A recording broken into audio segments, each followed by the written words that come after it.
जय जगन्नाथ दर्शक बंधु जीके ओडिशा यूट्यूब चैनल को बहुत बहुत स्वागत। यही पवित्र माणबसा गुरुवार रे मोर समस्त भाई और भौणी माननकु ढेर सारा शुभेच्छा और अभिनंदन।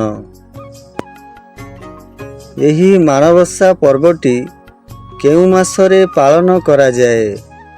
यही माणबसा पर्वटी केउ मासरे पालन करा जाए?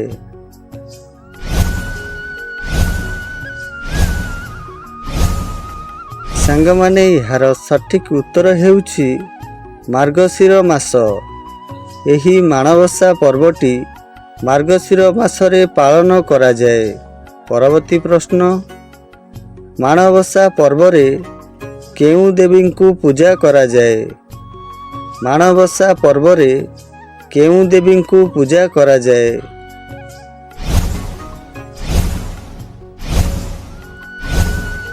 सांग माने यार सठिक उत्तर हेउछि माँ लक्ष्मी।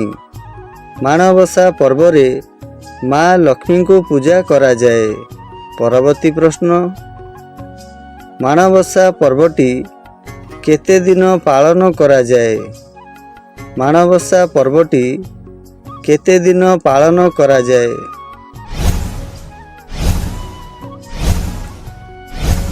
सांग माने यार सठिक उत्तर हेउछि मासकरे चारि पाली। मासकरे चारि पाली माणबसा पर्व पालन करा जाए। परवर्ती प्रश्न, माणबसा पर्वटी केउ बारे पालन करा जाए? माणबसा पर्वटी केउ बारे पालन करा जाए? सांग माने यार सठिक उत्तर हेउछि गुरुवार। माणबसा पर्वटी गुरुवार रे पालन करा जाए। परवर्ती प्रश्न, माणबसा पूजा केउ माने पालन करि थांती? माणबसा पूजा केउ माने पालन करि थांती?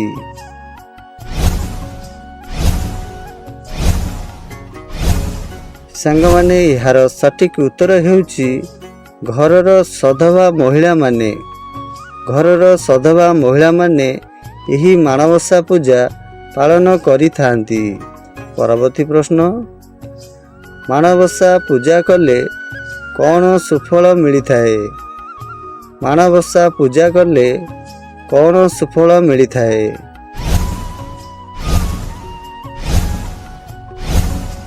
सांग माने यार सठिक उत्तर हेउछि परिवारर मंगल और धन धान्य रे परिपूर्ण। परिवारर मंगल और धन धान्य रे परिपूर्ण होई थाए। परवर्ती प्रश्न, माणबसा पूजारे केउ मंत्र जप करा जाए? माणबसा पूजारे केउ मंत्र जप करा जाए?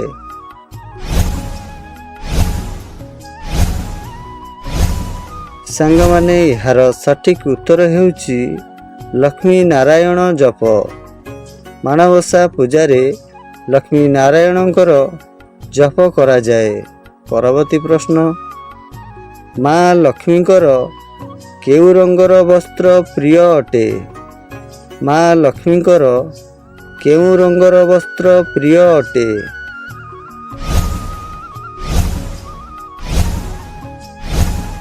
सांग माने यार सठिक उत्तर हेउछि लाल और हलदिया। माँ लक्ष्मीकर प्रिय रंगर वस्त्र हेउछि लाल और हलदिया। परवर्ती प्रश्न, माँ लक्ष्मीकर प्रिय फूल कौन? माँ लक्ष्मीकर प्रिय फूल कौन?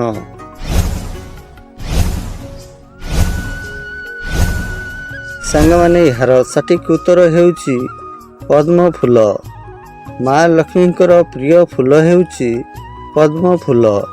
परवर्ती प्रश्न, माँ लक्ष्मीकर अन्य केउ रूप को माणबसारे पूजा करा जाए?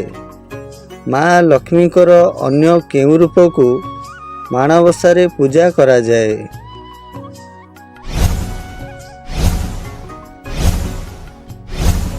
सांग माने यार सठिक उत्तर हेउछि ଧାନ ମେଣ୍ଟା। ଧାନ ମେଣ୍ଟାଙ୍କୁ ଲକ୍ଷ୍ମୀଙ୍କର ଅନ୍ୟ ରୂପରେ ମାଣବସାରେ ପୂଜା କରାଯାଏ। ଆପଣମାନଙ୍କୁ ଏହି ମାଣବସାର ଭିଡ଼ିଓ କେମିତି ଲାଗିଲା କମେଣ୍ଟ କରି ଆପଣଙ୍କ ମତାମତ ନିଶ୍ଚୟ ଜଣାଇବେ। ରହୁଛି, ଦେଖା ହେବ ପରବର୍ତ୍ତୀ ଭିଡ଼ିଓରେ। ଜୟ ମା ଲକ୍ଷ୍ମୀ।